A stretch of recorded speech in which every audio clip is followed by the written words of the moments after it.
Welcome! Today we're going to create a delicious hearty loaf that's perfect for sandwiches or enjoying with butter. Rye bread has a unique flavor and dense texture, and it's surprisingly easy to make at home. With just a few simple steps, you'll have fresh homemade rye bread ready to enjoy. Let's get started. Let's start with the ingredients for our delicious rye bread. You'll need 3 cups of rye flour for that rich, hearty flavor. Next, add 1 cup of bread flour or all-purpose flour to give the bread structure. For seasoning, we'll use 1.5 teaspoons of salt and, if you like a touch of sweetness, 1 tablespoon of sugar. To activate our yeast, we need 2 teaspoons of active dry yeast and 1.5 cups of warm water, about 110 degrees Fahrenheit.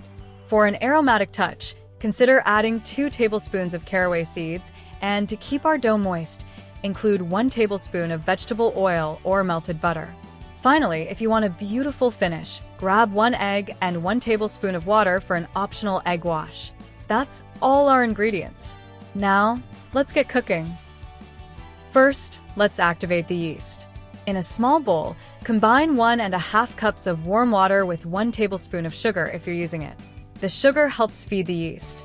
Sprinkle 2 teaspoons of active dry yeast over the water.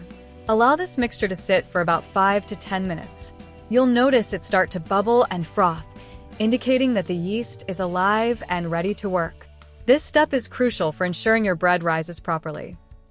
While the yeast is activating, let's prepare our dry ingredients. In a large mixing bowl, combine 3 cups of rye flour, 1 cup of bread flour, and 1.5 teaspoons of salt. If you're using caraway seeds, add 2 tablespoons now. Mix these ingredients well with a whisk or a wooden spoon to ensure that the salt and seeds are evenly distributed throughout the flours.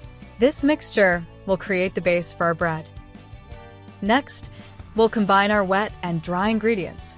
Make a well in the center of your dry mixture. Pour in the activated yeast mixture and 1 tablespoon of vegetable oil or melted butter. Using a wooden spoon or your hands, mix everything together until a shaggy dough starts to form. This may take a couple of minutes, so don't rush. You want to ensure that all the flour is incorporated and that no dry pockets remain. Now it's time to knead the dough. Turn the shaggy mixture onto a lightly floured surface. Start kneading by pressing the dough with the heel of your hand, folding it over, and turning it a quarter turn. Knead for about 8 to 10 minutes. The dough will be slightly sticky, but it should become smooth and elastic. If it sticks too much to your hands, sprinkle a little extra flour as needed. This process helps develop the gluten, which gives our bread its structure. Once your dough is kneaded, place it in a lightly greased bowl. Cover the bowl with plastic wrap or a clean kitchen towel. We're going to let it rise in a warm place for about 1 to 2 hours. The goal is for the dough to double in size. This rise is essential for creating a light texture in the finished bread, so be patient and let it do its magic. After the first rise, it's time to shape our loaf. Gently punch down the risen dough to release any excess air. Turn it out onto a lightly floured surface. Flatten the dough into a rectangle, then roll it tightly from one end to the other. Pinch the seams to seal the loaf. This shaping helps create a nice structure for your bread and will give it a lovely shape when baked. Now that we've shaped our loaf, let's prepare for the second rise. Place the shaped loaf into a greased loaf pan or onto a baking sheet if you prefer a free-form shape. Cover it with a towel and let it rise again for about 30 to 45 minutes. You want to see it puff up a bit. While this is happening, go ahead and preheat your oven to 375 degrees Fahrenheit so it's ready when the dough is done rising. Finally, we're ready to bake our bread. If you want a beautiful golden crust, you can brush the top with an egg wash made from 1 beaten egg mixed with 1 tablespoon of water. Place the loaf in the preheated oven and bake for 30 to 35 minutes. You'll know it's done when the crust is dark brown and sounds hollow when tapped. If you have a thermometer, the internal temperature should reach about 190 degrees Fahrenheit. Once baked, let the bread cool in the pan for about 10 minutes, then transfer it to a wire rack to cool completely before slicing. Lastly, here are some helpful tips for making the perfect rye bread. First, consider the flour type.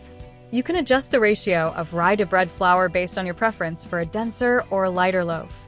More rye will create a heartier texture.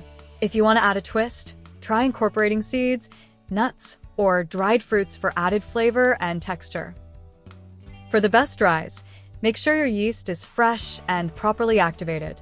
If you live in a colder climate, you can create a warm environment for rising by placing the dough in an oven with just the light on. When slicing your cooled bread, use a serrated knife for cleaner, even slices. Lastly, store your bread in a paper bag at room temperature for a few days, or freeze it for longer storage. Enjoy your homemade rye bread.